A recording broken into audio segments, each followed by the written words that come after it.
D-Day seen from the wrong side of the gun. June 6, 1944, before dawn at WN62.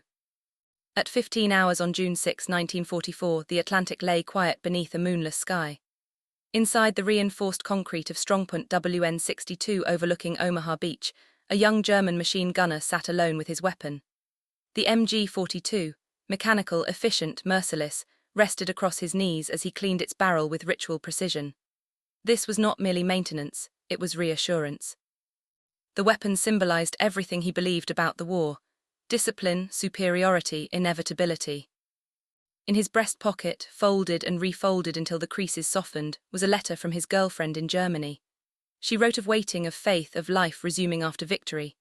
3 days earlier he had answered with certainty bordering on arrogance, "The invasion will fail, we will throw them back into the sea." Those words had not felt like bravado, they felt factual. That certainty had been reinforced by authority itself. Field Marshal Erwin Rommel, Germany's most celebrated commander, had personally inspected the defences. He had studied the interlocking arcs of fire, the killing zones, the concrete and steel poured into the coastline.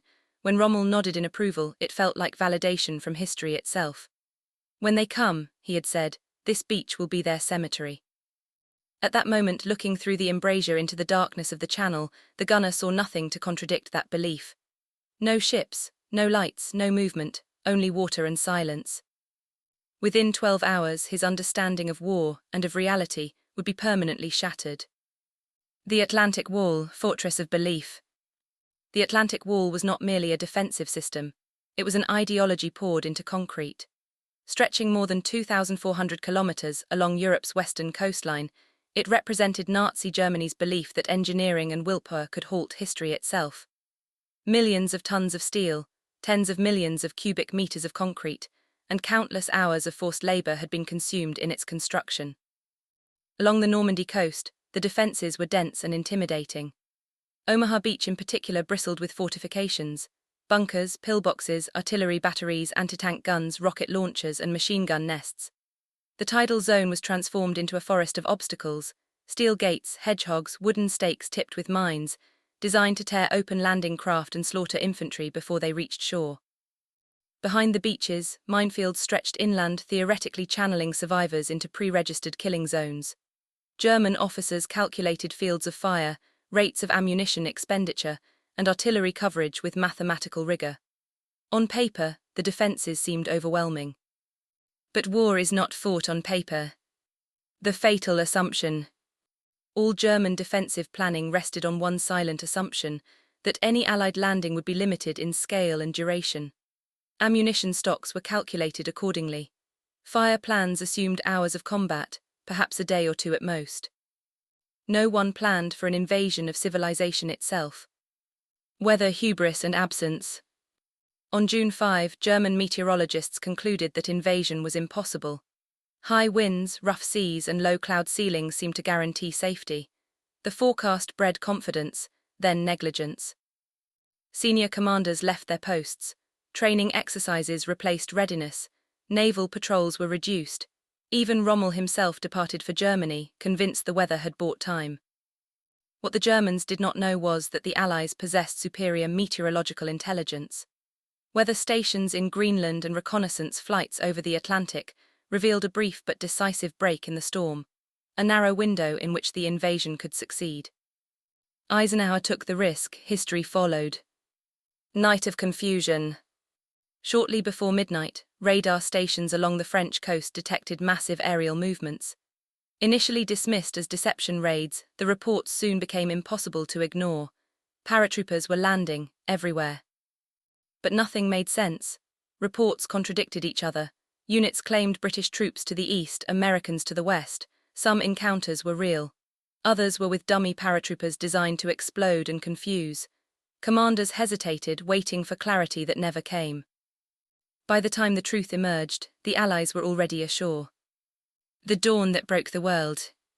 As first light crept across the channel, German observers witnessed something no training manual had prepared them for. The sea itself seemed to have transformed. From horizon to horizon, ships covered the water, not dozens, not hundreds, but thousands.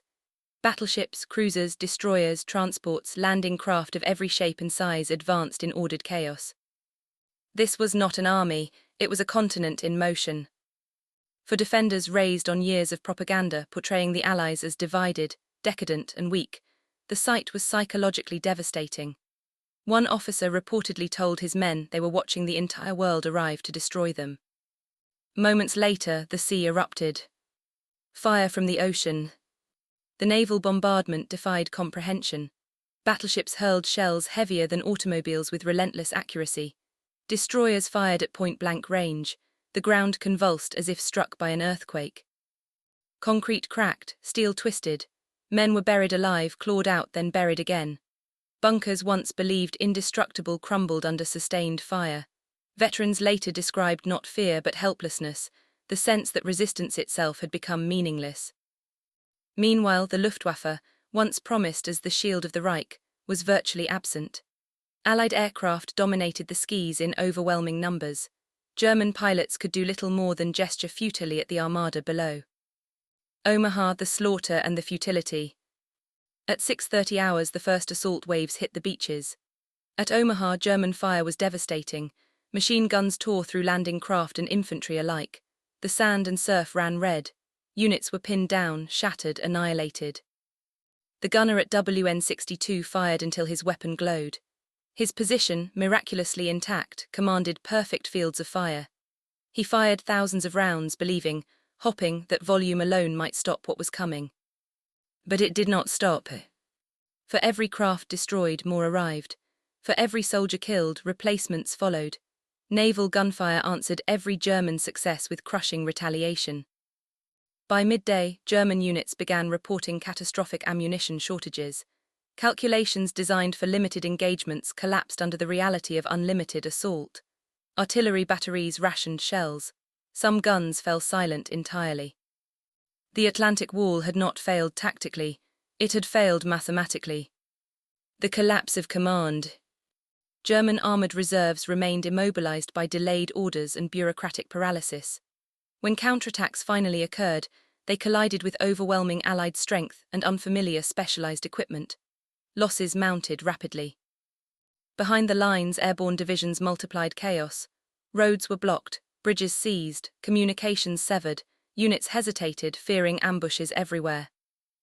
By evening, German command and control had disintegrated. Divisions vanished from the network. Commanders acted blindly, isolated from reality. The revelation of industrial war. As the days passed, the true nature of the Allied advantage became undeniable. Reinforcements flowed ashore continuously. Artificial harbors rose from the sea. Supply ships unloaded with mechanical efficiency. German reinforcements, by contrast, were delayed, destroyed, or exhausted before reaching the front. Roads and railways were pulverized by air power. Units arrived piecemeal, depleted, demoralized. What German soldiers faced was not simply an enemy army, but an industrial system optimized for conquest. Courage became irrelevant in the face of arithmetic. The end of belief. By late July, German forces in Normandy were collapsing. Entire divisions were annihilated by bombardment. Survivors spoke of psychological ruin as much as physical defeat. Encirclement battles became slaughterhouses. Many soldiers surrendered willingly, preferring captivity to annihilation. The numbers told the story no propaganda could conceal. German losses mounted into the hundreds of thousands. Armor was destroyed faster than it could be replaced. Aircraft vanished from the skies.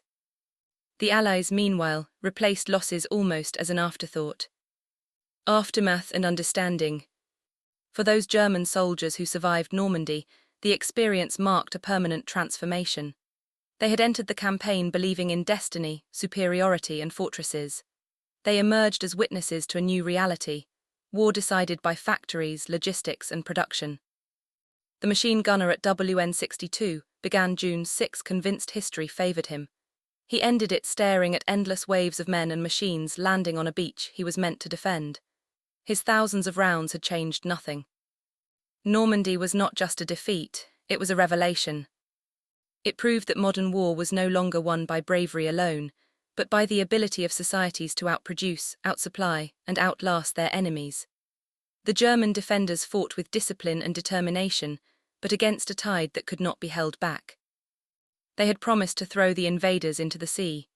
Instead, the sea delivered an unstoppable force that swept away not only their defences, but their beliefs. D-Day, from the German perspective, was not merely the beginning of the end. It was the moment they learned that history had already moved on and left them behind.